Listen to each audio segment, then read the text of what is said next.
আমরা যারা আরব কান্ট্রিতে আছি, সৌদি আরব, কাতার, ওমান, দুবাই, আমাদের এইসব দেশে এখন অনেক গরম, প্রচুর গরম। তা আমি যেহেতু সৌদি আরবে থাকি, সৌদি আরবে এখন প্রচুর গরম। তো আমাদের একটা সমস্যা হয়েছে কি, আমাদের রুমে এই এসি এখন সবাই ব্যবহার করে। সৌদি আরবে যারা আছে সবাই জানেন, সেন্টার এসি অনেকে ব্যবহার করে। তো আমাদের একটা সমস্যা হয় কি, গরম হাওয়া দেয় এসিরে।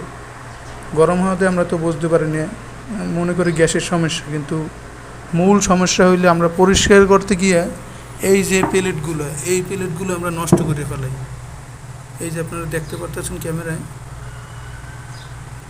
এই প্লেটগুলো আমরা নষ্ট করে ফেলাইছি। এই যে আঁকা বাঁকা হয়ে গেছে, আমরা এইগুলো কি করব, টেস্টার দিয়ে সোজা করে দেবো। এই যে এরকম, এই দেখেন এই সাইড, আমি এই সাইড সোজা করছি, এই সাইড সোজা করছি, এই সাইডে কিন্তু খারাপ, এখন আমি ঠিক করতেছি।